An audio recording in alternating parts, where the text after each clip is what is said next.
ओम नमः सिद्धेभ्यः शुद्धात्मने नमः। नमो जुणाणम। सभी को सादर शुद्धात्म वंदन।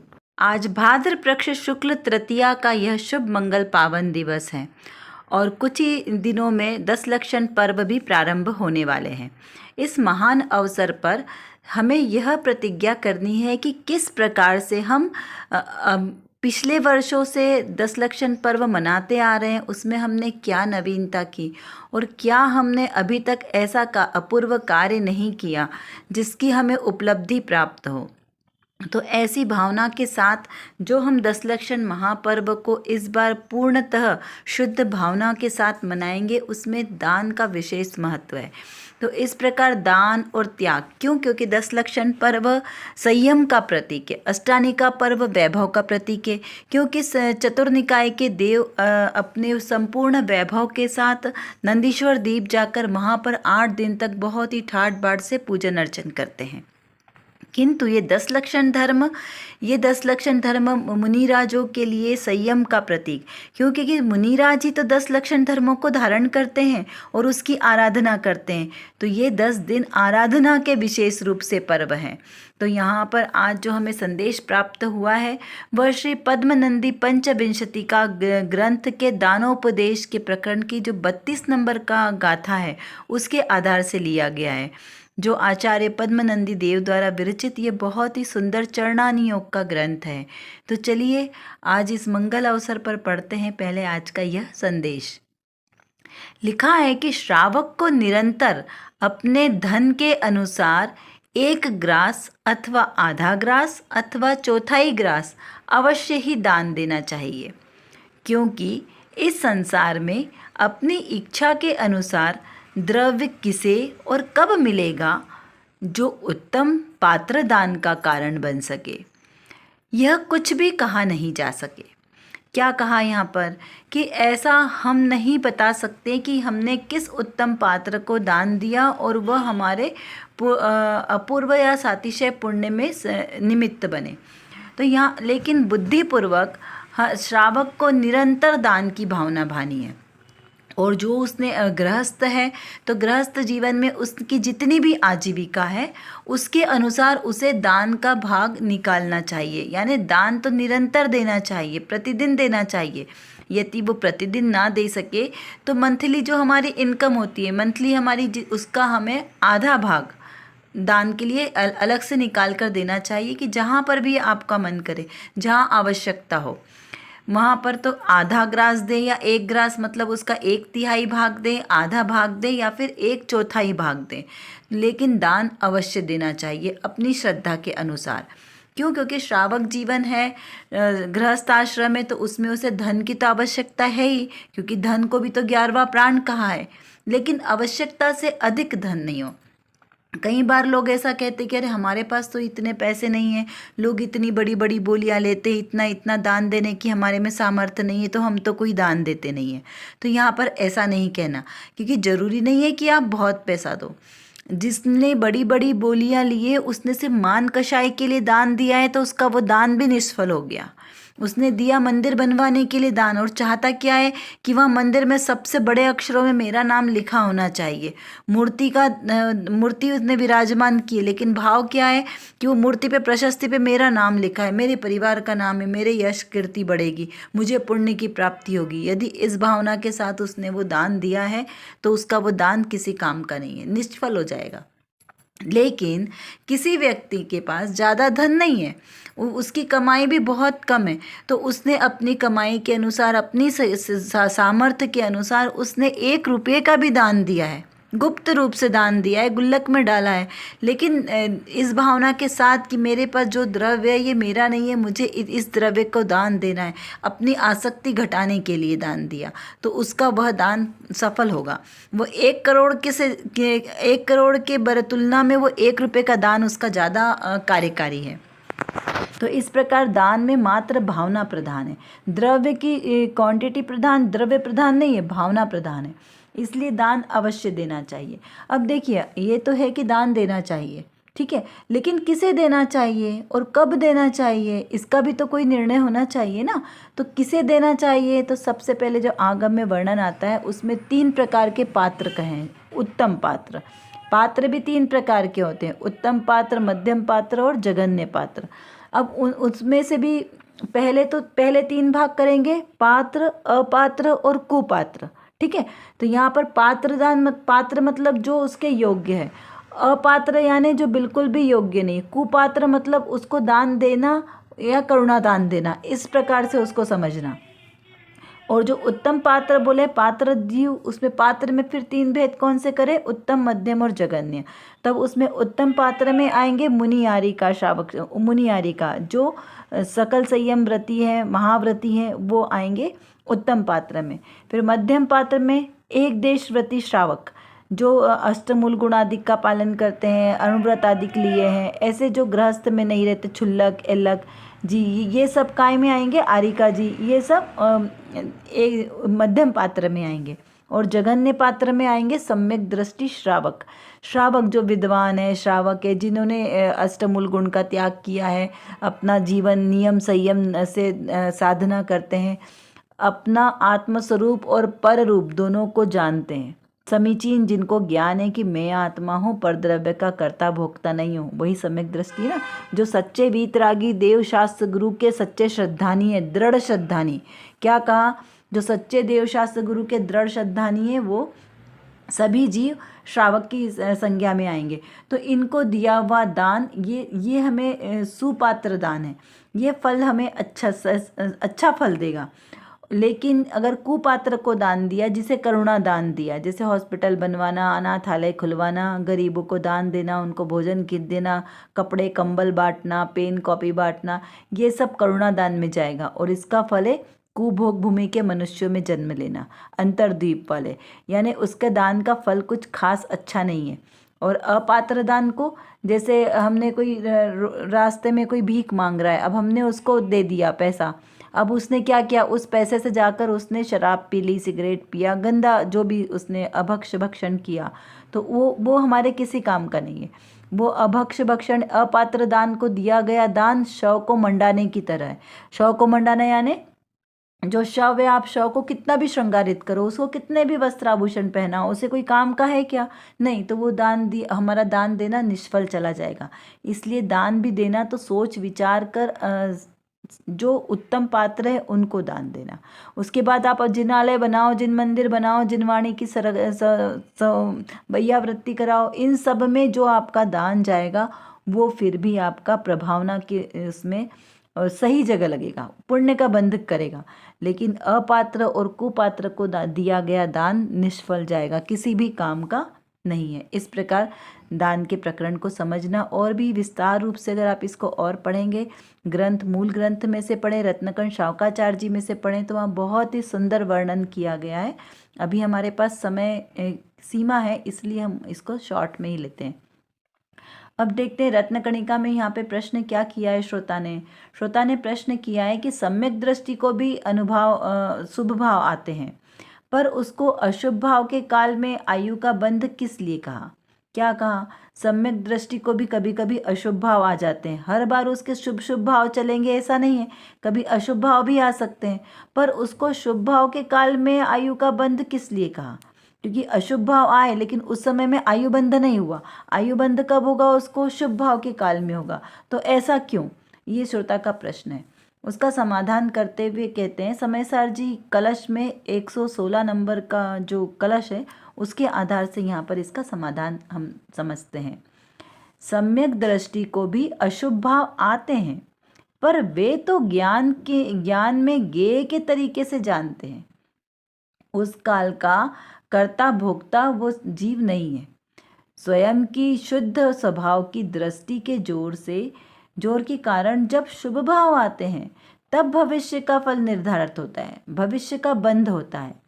इतना तो जोर समकित का है, यानी सम्यक दर्शन है ना, तो ये उसकी महत्व है, उसकी महानता है।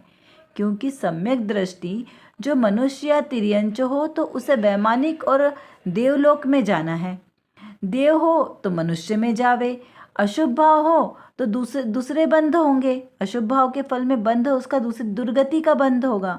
उनको ऐसा नहीं हो सकता, आयुष्य का बंध नहीं पड़ता है। यह तो राग और बंध दोनों को गेय में डालकर ज्ञाता मात्र रहते हैं, ऐसा बताया है यहाँ पर। आयुष्य के पहले यानी समकित प्राप्त हुआ उसके पहले यदि आयु का बंध हो गया है तो फिर उनको नरक में जाना पड़ेगा। अगर उनको नरक गति का मतलब जिस भी गति का बंध हुआ, नरक गति का बंध हुआ तो नरक में जाना पड़ेगा, ये बात अलग है। लेकिन बाकी सम्यक दृष्टियों को वैमानिक का ही बंध होगा। जैसे भवनपति व्यंतर ज्योतिष में नहीं जाता, नरक में नहीं जाता, तिर्यंच में नहीं जाता, मनुष्य मरकर मनुष्य में भी नहीं होता। इस प्रकार से कहा कि समझ में आया। कितनी सुंदर बात कही यहाँ पे, सम्यक दर्शन की महत्व को बताया है कि क्या सम्यक दर्शन का महत्व है। देखिए सम्यक दृष्टि जीव है तो अभी उसको क्या है, अविरत सम्यक दृष्टि, यानी वो गृहस्थ अवस्था में रहता है तो वो गृहस्थी में रहेगा, उसके पत्नी भी है, बच्चे भी हैं, माता पिता भाई बहन मित्र बांधव व्यापार धंधा सब उसके अभी है। तो जब ये सारी उसकी परिवार अभी है, कुटुंबजन है, तो उसमें कभी कभी उसको अशुभ भाव भी आ सकते हैं। शुभ भाव तो बुद्धिपूर्वक वो करता ही है, लेकिन अशुभ भाव भी आ सकते हैं ना। कभी किसी को डांटने का भाव आ जाएगा, बुद्धिपूर्वक किसी की जान नहीं लेगा, किसी को प्राणघात नहीं करेगा। सम्यक दृष्टि राजा है तो वो युद्धाधिक भी लड़ेंगे, लेकिन युद्ध भी कैसे लड़ते हैं, वो न्याय नीति से लड़ते हैं, धर्म की रक्षा के लिए, प्रजा की रक्षा के लिए। ऐसा नहीं कि किसी दूसरे के राज्य को हड़पने के लिए कह रहे हम तो सम्यक दृष्टि है, इसका राज्य भी मेरे में, मुझे मिलाना है। ऐसे जानबूझ को किसी को अपनी अधीनता में लाने के लिए वो युद्ध नहीं करते, जहाँ आवश्यकता हो वहाँ पर करते हैं। तो कहा कि है तो अशुभ भाव ना, युद्ध करना कोई शुभ भाव तो है नहीं, भले ही वो जिन धर्म की प्रभावना के लिए करें, जो भी न्याय नीति से करें, लेकिन भाव तो अशुभ है ना। तो उनको युद्ध करते समय उनको आयु का बंध क्यों नहीं होता, ये प्रश्न किया था श्रोता ने। तो यहाँ कहा कि सम्यक दृष्टि को जब वो युद्ध लड़ रहा है तो युद्ध के काल में भी वो युद्ध में का कर्ता स्वयं को नहीं मान रहे, वो वहाँ पर भी ज्ञाता ही है, मात्र जानने और देखने का काम करते। क्योंकि अंतर में धारा कैसी चल रही है, निरंतर भेद ज्ञान की। सम्यक दृष्टि के हर पल निरंतर भेद ज्ञान की धारा चलती, वो चाहे क्रिया कोई भी करे, इसलिए वो अशुभ क्रिया करे तो भी उनको बंध नहीं होता। और जो सम्यक दृष्टि नहीं है, मिथ्या दृष्टि है, वो मिथ्या दृष्टि कोई विचार भी नहीं कर रहा हो, लेकिन फिर भी उसके दिमाग में क्या चलता है, उसके दिमाग में मैं कर्तापना का भाव आता है। वो मुंह से नहीं बोल रहा है कि मैं करता हूँ, मुंह से मौन है, लेकिन उसके दिमाग में जो उसकी परिणति में वो प्रति समय क्या चलता है कि मैं करता हूँ, मैं करता हूँ। तो वो जो कर्तापना का भाव है ना, वो उसका दुख का कारण है।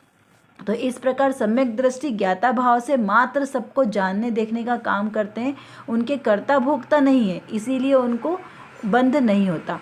और स्वयं के शुद्ध स्वभाव की ओर दृष्टि है, स्वयं की दृष्टि कहाँ है, पर द्रव्यों पे नहीं है, तो वो शुद्ध स्वभाव पर दृष्टि है, उसके फल में उनको शुभ भाव आए और उसमें उसका भविष्य का बंध वहाँ पर तब होगा जब उनकी दृष्टि स्व की ओर होगी, जब वो आत्म ध्यान में लीन होंगे, उस समय उनके शुभ भाव के समय में मंद कषाय के समय में उनको आयु का बंध होगा। अब ऐसा क्यों, क्योंकि वो जीव सम्यक दृष्टि है ना। तो सम्यक दर्शन की यही तो महत्व है कि सम्यक दृष्टि जीव को अशुभ बंध नहीं होते। अब क्यों नहीं होते, क्योंकि देखो सम्यक दृष्टि जो जीव है वो तिर्यंच में नहीं जाएगा। सम्यक दृष्टि जो सम्यक दृष्टि अगर मनुष्य होगा तो वो मरकर देवलोक में ही जाएगा, और अगर देवलोक में कोई सम्यक दृष्टि जीव होगा तो वो मरकर मनुष्य गति में उत्तम कुल में और उत्तम जीव बनेगा, सम्यक दृष्टि जीव प्रयत्न। और यदि वो नरक का नारकी होगा और उसको सम्यक दर्शन होगा तो वो वहां से मनुष्य बनेगा, क्योंकि नरक से डायरेक्ट स्वर्ग में नहीं जा सकते, उसको मनुष्य बनना पड़ेगा अशुभ भाव से। और यदि तिर्यंच होगा,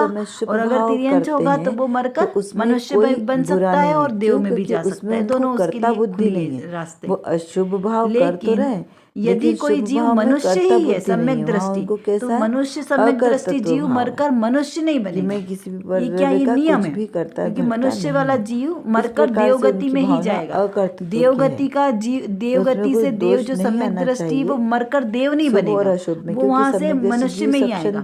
ऐसा यहाँ पर विधि का विधान नियम है। और तिर्यंच भी मरकर तिर्यंच नहीं बनेगा, क्योंकि तिर्यंच गति का अभाव है ना। लेकिन दो गति का यहाँ पर है कि देव से देव नहीं बनेगा